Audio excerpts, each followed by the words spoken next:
இது வந்து ஒரு ப்ரீ பிளான்ட் மாதிரி ஆயிடுச்சு. இப்போ 48 நாள் எது ப்ரீ பிளான்ட்? இந்த வார்த்தைகள் ரொம்ப ஜாக்கிரதையா இருக்கணும். அவர் வந்து திமுகவுடைய எக்ஸ்டெண்டட் ஆமா மாறிட்டார். அது வந்து ரொம்ப கேவலமான ஒரு விஷயமா இருக்கு. சொம்பு தூக்குறதும் ஜால்ரா அடிக்கிறது மட்டுமே முழு நேர பணியா பண்ணிட்டா அப்ப மக்கள் பணியா யார் பாக்குறது?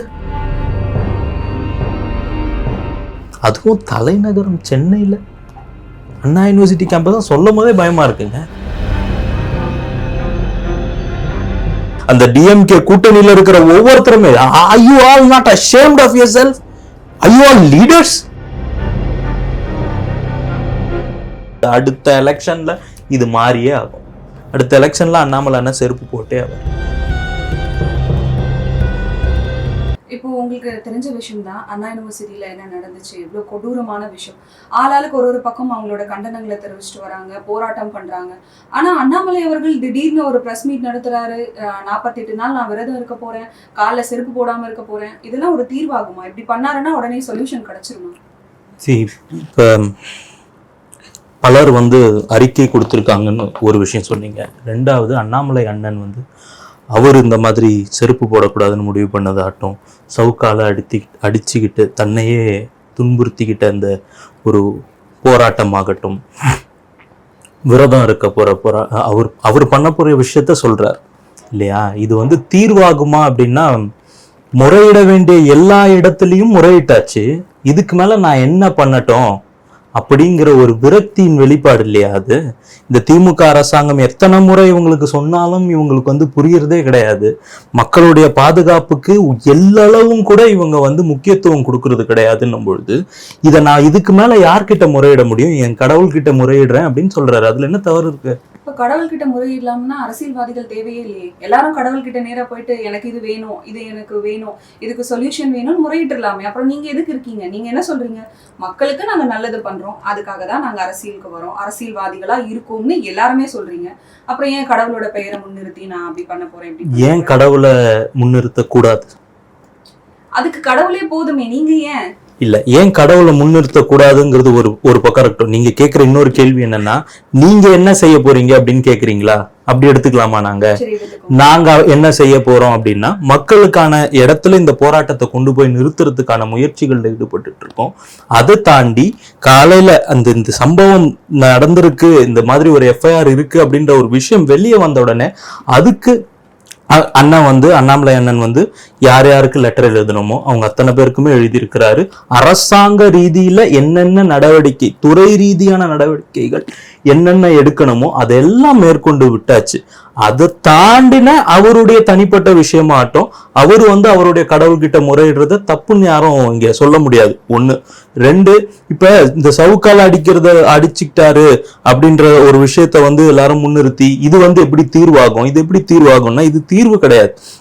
பல கோடி பெண்களை பெற்ற அப்பாக்கள் இருக்காங்க இந்த தமிழ்நாட்டுல. அவங்களுடைய வலியை வெளிப்படுத்தினதான் நான் பாக்குறேன்.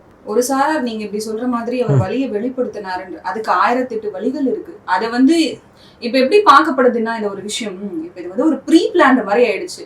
இப்போ 48 நாள் ப்ரீ பிளான்ட், இந்த வார்த்தைகள் ரொம்ப ஜாக்கிரதையா இருக்கணும். 48 நாள் விரதம் இருக்கிறது அப்படிங்கிறது எதுக்காக பண்ணுவாங்க? கோவிலுக்கு யாராவது விரதம் இருக்கிறாங்க, மாலை போடுறாங்கன்னா அது பண்ண வேண்டிய விஷயங்கள் தான். ஒருவேளை அதுக்கு போடுறதுக்காக அவர் முன்னாடியே இதை வந்து யூஸ் பண்ணிக்கிறாரோ இந்த டைம் அப்படின்னு நிறைய பேர் நினைக்கிறாங்க. ஏன் அவர் மாலை போடுறதுக்கும் அவர் விரதம் இருக்கிறதுக்கும் உங்ககிட்ட பர்மிஷன் வாங்க வேண்டிய அவசியம் இருக்கா? இல்ல, அந்த டைம் இப்ப யூஸ் பண்ணிக்கிறாரு. ஏன் செருப்பு போடாம இருக்கணும்? மாலை போட்டா என்ன காலகட்டம் வச்சிருக்காரு செருப்பு போடாம இருக்கிறதுக்கு? டிஎம்கே வந்து ஆட்சியிலிருந்து இறங்குற வரைக்கும் செருப்பு போட மாட்டேன்னு சொல்லியிருக்காரு. அது எப்படி உங்களுக்கு எந்த கோவில்ல வந்து இந்த மாதிரி எல்லாம் மாலை போட முடியும்? அப்ப 48 நாள் விரதம்ங்கிறது என்ன? 48 நாள் அவர் விரதம் இருந்து, ஒரு மண்டலம் விரதம் இருந்து 6 படை வீட்டுக்கும் போயிட்டு முறையிட போறேங்கிறாரு. அது அவருடைய வேண்டுதல். நீங்க அதெல்லாம் வந்து அவர் பொது இடத்துல பேசுறாருங்கிறதுனால அதை கொச்சைப்படுத்தும் விதமா பேசுறது வந்து அநாகரிகமா இருக்கும்.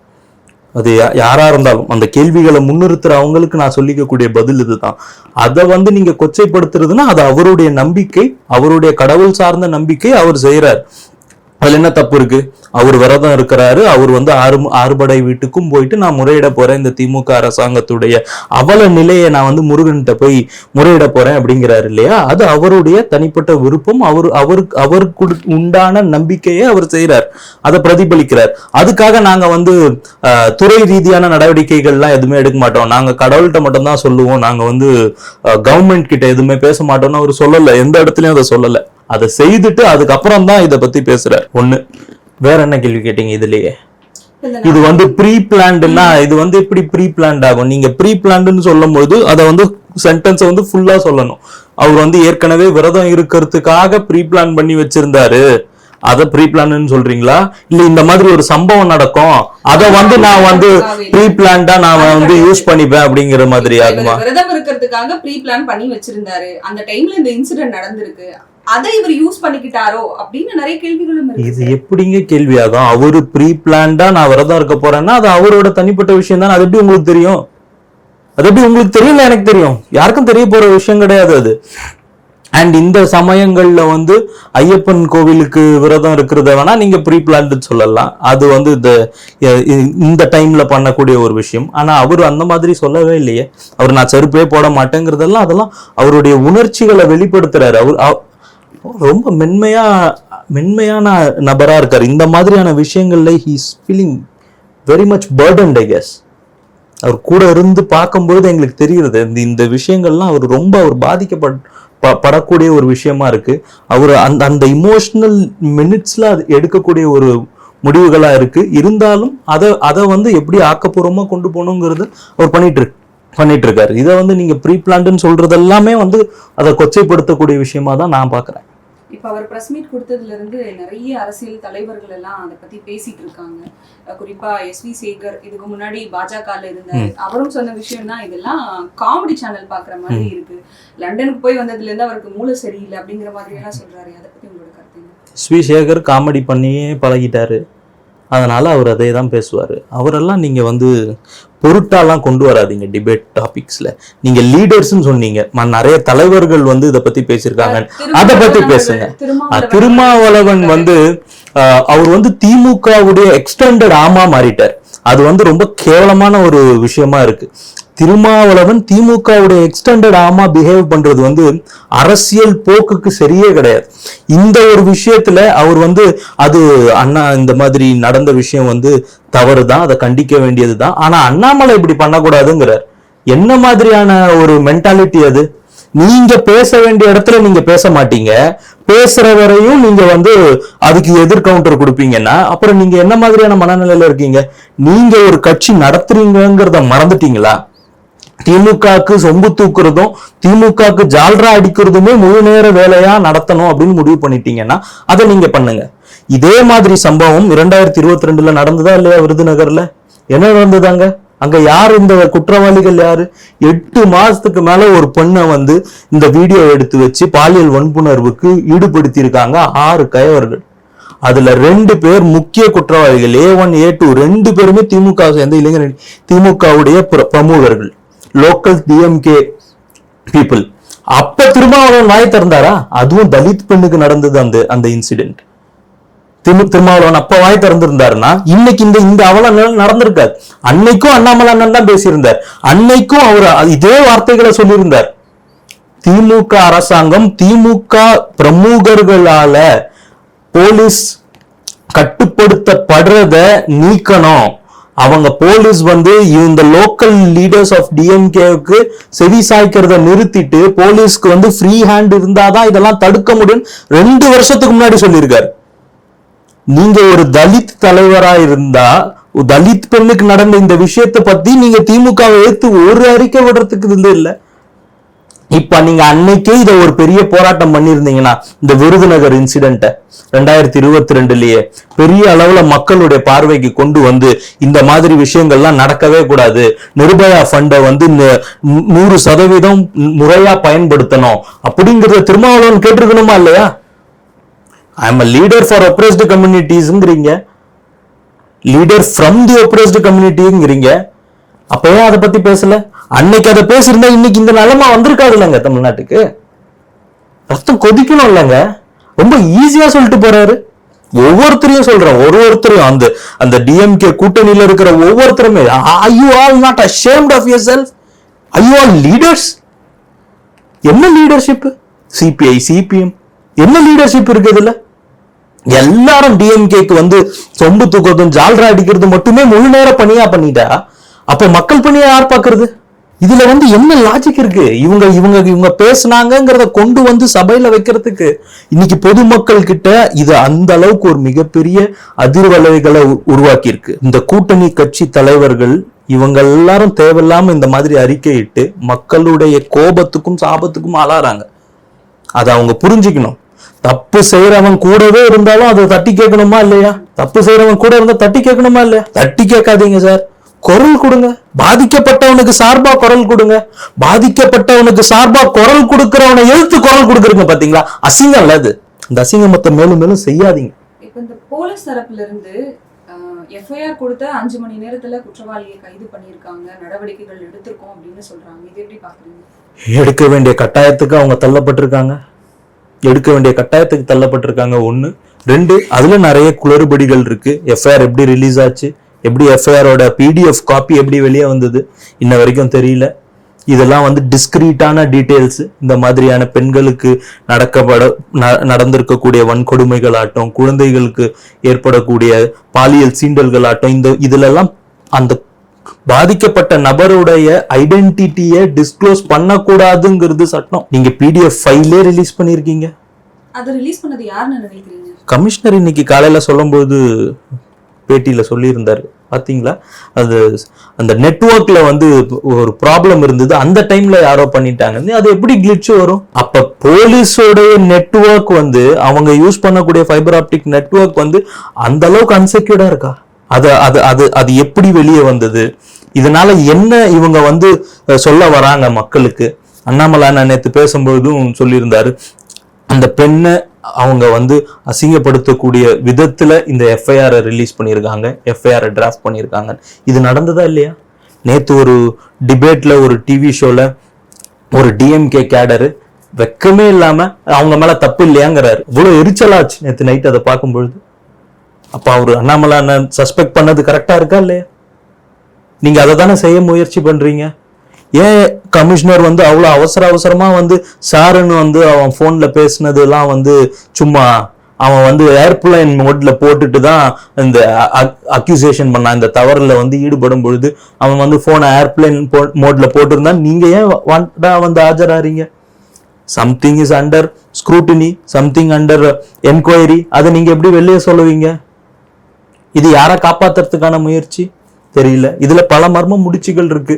இது ஒரு சம்பவம் தான் அப்படிங்கறத சொல்றதுக்கான சாத்தியக்கூறு எங்க யாருக்குமே இது தெரியல. தென்படுற தூரம் வரைக்கும் தெரியல. இப்போ எனக்கு ஒரு கேள்வி இருக்கு. என்னன்னா, பொதுவா எல்லாருக்குமே இந்த கேள்வி இருக்கு. இப்ப அவர் அந்த குற்றவாளி வந்து டிஎம்கேல இருக்கிற நிறைய பேர் கூட போட்டோ எடுத்துட்டாரு, அந்த டிஎம்கேல ஒரு பொறுப்புல இருக்காரு அப்படிங்கிறதுக்காக டிஎம்கே தான் இதுக்கு பொறுப்புங்கிற மாதிரி பேசுறது எந்த இது டிஎம்கே தான் பொறுப்புன்னு நான் சொல்லல. நான் அதுக்கு தான் விருதுநகர் இன்சிடென்ட்டையும் நான் உங்களுக்கு உதாரணம் சொன்னேன். விருதுநகர் இன்சிடென்ட்ல அந்த டிஎம்கேவை சேர்ந்த 2 நபர்கள், ஒருத்தன் பேர் ஹரிஹரன், இன்னொருத்தன் பேர் வந்து மறந்துட்டேன், ஜுனைத் நினைக்கிறேன். இவங்க 2 பேரும் அங்க லோக்கல் லீடர்ஸ்ங்கிறதுனால லோக்கல் போலீஸோடைய அவங்க மேல இவங்களுடைய பவர் வந்து இருக்கு இல்லையா, அப்பர் ஹேண்ட் இருக்கு இல்லையா, அந்த அப்பர் ஹேண்ட் தான் இவங்களை வந்து தைரியமா தவறு செய்ய வைக்குதுங்கிற அதேதான் இப்பவும் நடந்திருக்கு. இவன் இருக்கிறது அந்த லோக்கல் ஏரியாலயே ஒரு மினிஸ்டர் இருக்காரு, அவரு கூட இவன் நெருக்கமா இருக்கிறான், அவங்க கூட போட்டோ எடுக்கிறான், அவங்களுடைய மீட்டிங்ஸுக்கு பிரியாணி சப்ளை பண்றான், அவங்களுடைய பழகுறான். அப்ப அங்க லோக்கல்ல இருக்க போலீஸ்க்கு இவன் ஹேபிச்சுவல் அஃபெண்டர். இவன் வந்து ஃபர்ஸ்ட் டைம் தவறு பண்ற ஆள் கிடையாது. நிறைய தவறுகள் இருக்கு. இதுக்கு முன்னாடி வந்து கன் பாயிண்ட்ல ஒருத்தரை மிரட்டின கேஸ் இருக்கு, கடத்தல் கேஸ் இருக்கு. அதே மாதிரி மகாபலிபுரத்துல இதே மாதிரி காதலர்கள் தனியா இருக்கிறவங்க கிட்ட அவங்களையும் மிரட்டி பாலியல் வன்புணர்வுக்கு ஈடுபடுத்த முயற்சி பண்ண அந்த மாதிரியான கேஸும் இருக்கு. இப்போ இவன் வந்து ஹேபிச்சுவல் அஃபெண்டர்ஸ் நீங்க வந்து மானிட்டர் பண்ணணும் இல்லையா போலீஸ்?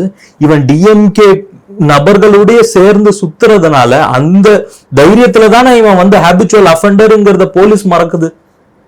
போலீஸால நெருங்க முடிய மாட்டேங்குது இல்ல. அதுதானே இவனுக்கு தைரியத்தை கொடுக்குது திரும்பவும் தவறு பண்றதுக்கு. இது யாருடைய தவறு? திமுகவுடைய தவறு தானே. அதுதானே கேட்கிறோம். இப்ப முதல்வரோ துணை முதல்வரோ போன் போட்டு நீ போய் இந்த மாதிரி தவறு பண்ணு அப்படின்னு சொல்றது மட்டும் தவறு கிடையாது. அதை கண்டுக்காம இருக்கிறதும் தவறுதான். தவறு செய்பவர்களை, தொடர்ச்சியா தவறு செய்பவர்களை கண்டுக்காம இருக்கிறதும், அவங்களுக்கு ஒரு வலிமையான அதிகாரத்தை லோக்கல்லையோ இல்ல அவங்களுக்கு தெரிந்த விதத்துல அவங்களுக்கு ஒரு வலிமையான அதிகாரத்தை கொடுக்கறதும் தவறு தானே. அந்த தவறுல தான் திரும்ப திரும்ப ஈடுபடுறாங்க. இதுதான் விருதுநகர் சம்பவத்துக்கும் காரணம், இதுதான் இந்த சம்பவத்துக்கும் காரணம். இப்போ எல்லாரும் பேசுனது ஒரு பக்கம் வச்சுப்போம். இப்போ இந்த கேஸ பத்தி நீங்க என்ன நினைக்கிறீங்க? ஏன்னா தொடர்ந்து தமிழ்நாட்டுல இந்த மாதிரி விஷயங்கள் நடந்துட்டே இருக்கு, கட்டுப்படுத்தவே முடியல, பெண்களுக்கு பாதுகாப்பே இல்லாம போயிடுச்சு. இத பத்தி நீங்க என்ன நினைக்கிறீங்க? இது ரொம்ப அவலமான ஒரு சூழல்ல நம்ம இருக்கோங்க. ரொம்ப ரொம்ப கேவலமான ஒரு சூழ்நிலையில இந்த அரசாங்கம் இருக்கு. இந்த சம்பவம் மட்டும் கிடையாது, பல பல சம்பவங்கள். இதே ஆண்டு பிப்ரவரி மாசம் தர்மபுரியில ஒரு பெண் கேங் ரேப் பண்ணப்பட்டாங்க. தலித் பெண் கேங் ரேப் பண்ணப்பட்டு 3 நபர்களுக்கு லைஃப் சென்டென்ஸ் கொடுத்துருக்காங்க. இது எல்லாமே ஒரு தொடர்ச்சி. இட்ஸ் அ பேட்டர்ன்ல. அந்த பேட்டர்ன்ல இவங்களுக்கு தைரியம் எங்க இருந்து வருது? இந்த மாதிரியான விஷயங்களை பொதுமக்கள் பேச ஆரம்பிக்கணும், பொதுமக்கள் இதற்கெல்லாம் எதிர்ப்பு தெரிவிக்கணும். இதெல்லாம் பொதுமக்கள் பண்ணினாதான் பக்கத்துல இருக்கிறவன் தப்பு செய்யணும்னு நினைக்கிறவனுக்கு பயம் வரும். இத பொதுமக்களுக்கே கொண்டு வராம பாத்துக்கிறது இந்த அரசாங்கம். அதுவும் ஒரு மிகப்பெரிய தவறு. இத பொதுமக்கள் கிட்ட கொண்டு வராமையே பாத்துக்கிறாங்க. தர்மபுரி இன்சிடென்ட்டை பெருசா பேசியிருக்கலாம்ல, ஏன் பண்ணல? ஏன் பண்ண விடல? செய்திருந்தீங்கன்னா இன்னைக்கு இந்த சம்பவம் பண்றதுக்கு தைரியம் வந்திருக்காது. இதெல்லாம் ஏதோ ஒரு துண்டு செய்தியால போகுது இந்த மாதிரியான இஷ்யூஸ். இது ஏதோ 10ஓட 11 அவ்வளவுதானே. அது ரொம்ப தவறான விஷயம் இல்லையா? ஒரு பெண்ணுக்கு நம்ம ஊர்ல இத்தனை ஆண்டு சுதந்திரம் வாங்கி இத்தனை ஆண்டுக்கு அப்புறம் கூட பாதுகாப்பு இல்லை. இவ்வளோ கேமரா அப்புறம் எதுக்கு? இத்தனை போலீஸ் எதுக்கு? இவ்வளோ டிபார்ட்மெண்ட்ஸ் எதுக்கு? அதுவும் தலைநகரம் சென்னையில் அண்ணா யூனிவர்சிட்டி கேம்பஸ் தான் சொல்லும் போதே பயமா இருக்குங்க. அவ்வளோ அது யோசிக்கும் போதே அவ்வளோ பயமா இருக்கு. நம்ம வீட்டில் பெண்கள் இல்லையா? நம்ம வீட்டு பெண்கள் அண்ணா யூனிவர்சிட்டியில் படிக்கிறாங்கல்ல, பல கல்லூரிகளில் படிக்கிறாங்கல்ல சென்னையில். யோசிக்கும் போதே பதற்றமா இருக்குல்ல. அங்க நம்ம பக்கத்து தெருவில் இவ்வளோ பாதுகாப்பு இல்லாம இருக்கிறோமே. அப்ப இந்த அரசாங்கம் நமக்கு என்னதான் என்ஷூர் பண்ணுது? எங்களுக்கு மாட மாளிகைகளும் கூட கோபுரங்களும் நீங்க என்ஷூர் பண்ணல சார், பரவாயில்ல. வாழ்றதுக்கான பேசிக் நெசசிட்டியில சேஃப்டி ஒன்றும் இல்லை, கொடுக்க மாட்டீங்களே. ஏர்ஃபோர்ஸ் இன்சிடென்ட்ல அவ்வளோ கலவரம். இப்போ இந்த மாசம் பல்லாவரத்துல குடிநீர்ல சீவேஜ் கலந்து 3 பேர் பலியானாங்க, 20 பேருக்கு மேல ஹாஸ்பிட்டலைஸ் ஆனாங்க. பல்லாவரத்துலங்க. வெங்கை வயல்னு மட்டும்தான் பேசணுமா? இங்க பேசக்கூடாதா? அப்புறம் நீங்க ஒரு பேசிக் நெசசிட்டி ஃபுட்டு, ஷெல்டர், வாட்டரு இதுவே கொடுக்க முடியல. அப்புறம் எதுக்கு அரசாங்கத்துல இருக்கீங்க? என்ன பண்ண போறீங்க நீங்க இந்த அரசாங்கத்துல இருந்து? இந்த ஆதங்கம் மக்கள் கிட்ட போனோம். இது மக்களுடைய குரல் வெளியே வரணும். மக்கள் இதுக்கெல்லாம் போராட்டம் பண்ணணும். இதுக்கெல்லாம் போராட்டம் பண்ணாத போராளிகள் அண்ணாமலை அண்ணனை பத்தி, அவருடைய போராட்டத்தை பத்தி, அவருடைய முன்னெடுப்புகளை பத்தி பேசுறது உண்மையா கண்டிக்கத்தக்கது. இதோடைய பின்விளைகள் ரொம்ப மோசமா இருக்கும். இது nobody dares to do that. யாருக்கும் அதை செய்யறதுக்கான தைரியம் இனிமே வரக்கூடாதுங்கிறது மக்கள் கையில எடுக்கும் பொழுதுதான் வரும். இந்த மாதிரி தவறுகளை யாருமே இனி செய்யக்கூடாதுங்கிறது எப்போ வரும்? மக்கள் இந்த போராட்டங்களை கையில எடுக்கும் பொழுது கண்டிப்பா வரும். அதை நோக்கிதான் இது போகுது. மக்களுக்குமே இருக்கிற கேள்வி என்னன்னா, நம்ம எப்பயுமே இந்த ஹேஷ்டேக் ஜஸ்டிஸ் ஃபார் அப்படிங்கிறது நார்மல் ஆயிடுச்சு. பேர் மட்டும்தான் மாறுதே தவிர அந்த ஹேஷ்டேக் ஒழிக்கிறதுக்கான வாய்ப்புகளே இல்லாம போயிடுச்சு. இனிமேலும் அந்த மாதிரி தான் இருக்குமோ அப்படிங்கிற ஒரு இல்ல. அதனால இது இப்படிதான் இருக்கும் அப்படின்னு நம்ம கடந்து போயிட முடியுமா? இல்ல கடந்து போயிடலாமா? இது இப்படிதான் இருக்கும், நம்ம ஒன்றும் பண்ண முடியாது, ஒரு ஹேஷ்டேக் போட்டு ட்ரெண்ட் பண்ணுவோம், கடந்து போயிடுவோம். somebody should take action. அந்த ஆக்ஷனை அது மக்கள் அதுக்கான போராட்டங்கள் பண்ணி தான் ஆனோம். இது ஜனநாயக நாடு. போராட்டம் பண்ணி தான் நம்ம நிறைய விஷயங்கள் பார்த்துருக்கோம். மக்கள் பண்ணின போராட்டங்கள்ல தான் இன்னைக்கு டிஎம்கேவே ஆட்சியில இருக்கு. 4 வருஷத்துக்கு முன்னாடி நடந்த போராட்டத்தெல்லாம் மறந்துட்டாங்க. எவ்வளவு போராட்டங்கள் பண்ணினோம். இப்பவும் திரும்பவும் மக்கள் இறங்கிதான் ஆனோம். நம்மளுடைய அவங்க எல்லாம் வந்து ரொம்ப மெத்தனமா இருக்காங்க மக்களும் இல்ல. போன ஆட்சியில இருக்கும்பொழுது எல்லாத்துக்கும் போராடி போராடி இப்ப டயர்ட் ஆயிட்டாங்களான்னு தெரியல. பட் இது மக்களுடைய போராட்டமா மாறிட்டே தான் வருது. திமுக அரசாங்கத்துக்கு மேல இருக்கக்கூடிய வெறுப்பு மக்கள் கிட்ட பிரதிபலிக்க ஆரம்பிச்சிருக்கு. இது ஒவ்வொரு நாளும் மாறும். மக்கள் இத அவங்க கேள்வி கேட்க ஆரம்பிப்பாங்க திமுக அரசாங்கத்தை. கண்டிப்பா இதுக்கு ஒரு தீர்வு கிடைச்சே ஆகணும். போராடிட்டே இருக்காங்க தொடர்ந்து இல்லையா? இப்போ இந்த இன்சிடென்ட்க்கு என்ன தீர்வு கிடைச்சா கரெக்டா இருக்கும்னு நினைக்கிறீங்க? See, this is not about one issue. மொத்தமா நான் அதை தான் திரும்ப திரும்ப சொல்றேன். இது இந்த ஒரு இஷ்யூவை பத்தின விஷயம் கிடையாது. இது இந்த சிஸ்டம் பத்தின விஷயம். இந்த ரஸ்டட் ராட்டனிங் சிஸ்டத்தை பத்தின விஷயம். டிஎம்கே வந்து எப்படி இந்த மெக்கானிசத்தையே கரப்ட் பண்ணி வச்சிருக்குங்கிறதுக்கான விஷயம். இது ஒரு இஷ்யூ. ஆனா இதுதான் தீர்வு. இந்த ஒரு இஷ்யூக்கு தீர்வு வந்துருச்சுன்னா தீர்வு கிடையாது. அப்ப வந்து ஏர்ஃபோர்ஸ் இன்சிடென்ட் யார் தலையில கட்டுறது? பல்லாவரத்துல தண்ணியில குடிநீர்ல வந்து கழிவு கலந்ததுனால இறந்தவங்களை என்னன்னு சொல்றது? அவங்களுக்கு என்ன தீர்வு? கள்ளச்சாராய சாவுகளை என்னன்னு சொல்றது? இதெல்லாம் ரெகுலரா நடந்துட்டே இருக்கு இல்லையா இந்த அரசாங்கத்துல? இது எல்லாத்துக்கும் ஒரு பேசிக் காரணம் என்ன? சேஃப்டி கிடையாது.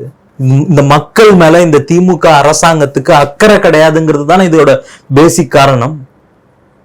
எங்களுடைய கூட்டணி வந்து பலமா இருக்கு, எப்ப பாரு அதான் சொல்றாரு. எங்க கூட்டணி வந்து இன்டாக்டா இருக்கு, எங்க கூட்டணி பலமா இருக்கு. கூட்டணி பலமா இருக்கட்டும், ஓட்டு வாங்கி ஜெயிச்சுட்டா போதுமா? மக்களுக்கான அடிப்படை உரிமைகளை பண்ணித்தர வேண்டிய இடத்துல இருக்கக்கூடிய அரசாங்கம் என்ன பண்ணிட்டு இருக்கு? ஒண்ணும் பண்றது இல்ல, எதுவுமே பண்றது இல்ல. இந்த மாதிரியான விஷயங்களுக்கு வந்து முன்னெச்சரிக்கையா ஆக்ஷன் எடுக்கணுங்கிறது கூட தெரியல. ஏர்ஃபோர்ஸ் ஈவெண்ட்டே எடுத்துக்கோங்களேன். ஈவெண்ட் நடக்க போகுதுன்னு தெரியும், ஞாயிற்றுக்கிழமையில நடக்குதுன்னு தெரியும், மக்கள்லாம் வரப்போறாங்கன்னு தெரியும். என்ன சேஃப்டி மெஷர் வச்சிருந்தீங்க? என்ன சேஃப்டி மெஷர் வச்சிருந்தீங்க? உங்களுடைய அஜாகிரதையினால தானே அவ்வளவு பெரிய சம்பவம் நடந்தது. கள்ளக்குறிச்சி கள்ளச்சாராய சாவுகள் ஆட்டம் எல்லாமே அஜாகிரதையினால நடக்கிற விஷயம். அஜாகிரதைனால, திமுக நபர்களால. அந்த சம்பவத்திலும் திமுக நபர் தான் இன்வால்வ். ட்ரக்ஸ் அதுலயும் திமுக தான் இன்வால்வ் இல்ல, பார்த்துட்டே இருக்கோம்ல.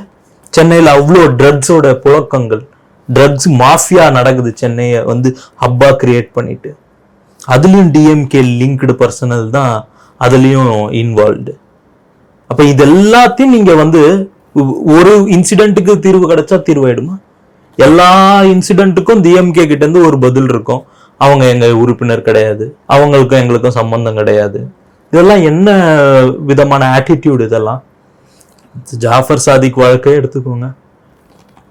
ஜட்ஜு நான் எனக்கு வந்து நிறைய ப்ரெஷர் வருது, நான் மாறுறேங்கிறாருங்க. இதெல்லாம் என்ன கொடுமையான ஒரு விஷயங்க.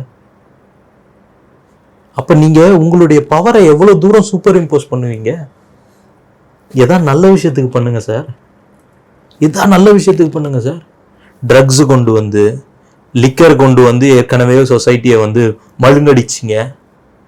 இப்ப அடுத்து அதுல இருந்து ஒரு சமுதாயம் வந்து தப்பிச்சு வெளியே வந்துருவோமோ அப்படின்னும் பொழுது ட்ரக்ஸ் கொண்டு வரீங்க. நீங்க வந்து ஆட்சியில நீங்களே இருக்கிறதுக்கு, நீங்க மட்டும் ஆட்சியில இருக்கணுங்கிறதுக்காக இதெல்லாம் சிஸ்டமேட்டிக்கா நீங்க பண்ணலையா? அப்படிதானே தோணுது. சிஸ்டமேட்டிக்கா நீங்க தான் பண்றீங்க. நீங்க தான் வந்து கலாச்சாரத்தை சிஸ்டமேட்டிக்கா உள்ள விடுறீங்க. நீங்க தான் சிஸ்டமேட்டிக்கா ட்ரக்ஸ் கொண்டு வந்து உள்ள விடுறீங்க. இதெல்லாத்துக்கும் பதில் சொல்லாத முதல்வர் எதுக்கும் பதில் சொல்ல மாட்டார். இந்த மாதிரி எந்த கேள்விக்கும் பதில் சொல்ல மாட்டார். இதுக்கு ஒரு துணை முதல்வர் வேற, அவராவது இதுக்கெல்லாம் பதில் சொல்வாரா? சொல்லியிருக்காரா? ஏதாவது அறிக்கை விட்டுருக்காரா? அப்புறம் என்ன ஆட்சி நடக்குது? எதுக்கு ஆட்சியில இருக்கீங்க? இதை எதையும் கேட்கறதுக்கு கொஞ்சம் கூட திராணி இல்லாத கூட்டணி கட்சி தலைவர்கள். எதிர்த்து ஒரு மனுஷன் கேட்கிறானா அவரை வந்து தவறா பேசுறதுக்கும், அவரை எதிர்த்து ஒரு அறிக்கை விடுறதுக்கு கூட்டணி கட்சி தலைவர்கள். என்ன மாதிரியான மென்டாலிட்டி? முதலாளித்துவ மென்டாலிட்டி இல்லையா இது? நான் பேச மாட்டேன் நீ பேசு அப்படிங்கிறது முதலாளித்துவ மென்டாலிட்டி இல்லையா? எதுக்கு வரிஞ்சு கட்டின்னு கூட்டணி தலைவர்கள்லாம் வந்து தலைவருக்கு எதிராக, எங்க தலைவருக்கு எதிராக அறிக்கை விட்டாங்க? ஏன் கொடுக்குறாங்க? இவர் வேற ஏதாவது போராட்டத்தை முன்னெடுத்திருக்கலாம் இல்லையா? என்ன போராட்டம் முன்னெடுக்கலாம்? வேற ஏதாவது அது போராட்டம் அவங்க இஷ்டம். எது பண்ணாலும் நீங்க இதுதான் சொல்ல போறீங்க. என்ன போராட்டம் பண்ணினாலும் நீங்க இதை தான் சொல்ல போறீங்க. உங்களுக்கு என்ன சார் அக்கறைன்னு கேக்குறீங்களா? எங்களுக்கு தாங்க அக்கறை, எங்களுக்கு தாங்க இருக்கு அக்கறை. உங்களுக்கு தான் சார் அக்கறை இல்ல. திருமாவளவன் சார் உங்களுக்கு தான் அக்கறை கிடையாது. நீங்க வந்து அந்த 2 சீட்டு கிடைச்சா போதுங்கிறதுக்காக உங்களுக்கு அக்கறை கிடையாது. எங்களுக்கு இருக்கதான் செய்யும். நீங்க பேச மாட்டீங்க, விருதுநகர் இன்சிடென்ட்டுக்கும் பேச மாட்டீங்க, தருமபுரி இன்சிடென்ட்டுக்கும் வாய்ஸ் அவுட் பண்ண மாட்டீங்க. எந்த இன்சிடென்ட்டுக்கும் நீங்க வாய்ஸை திறக்கவே மாட்டீங்க, வாயே திறக்க மாட்டீங்க. நாங்க பேசுறோம், எங்க தலைவர் இதை பத்தி பேசினாரு, இது வந்து மக்கள் கிட்ட கொண்டு போய் சேர்த்துட்டாரு இந்த விஷயத்த. இந்த இஷ்யூவை வந்து மக்கள் வந்து இல்ல நம்ம இதெல்லாம் பத்தி வாய்ஸ் அவுட் பண்ணணும், நம்ம பேசணும்னு மக்கள் மைண்டுக்குள்ள கொண்டு போயிட்டாரு அண்ணாமலை. அந்த பயத்துல குடுன்னு ஓடியாந்து இதை வந்து பண்றாரு. இதெல்லாம் வந்து கரெக்டா, சவுக்கால் அடிச்சுக்கிட்டா என்ன தீர்வு, இதெல்லாம் உங்களை கேட்டாங்களா? நீங்க இதெல்லாம் வந்து மக்களுக்கு என்ன சொல்ல வரீங்க? இதனால என்ன சொல்ல வரீங்க மக்களுக்கு? கூட்டணி கட்சி தலைவர்களை கேட்கிறேன், என்ன சொல்ல வராங்க மக்களுக்கு?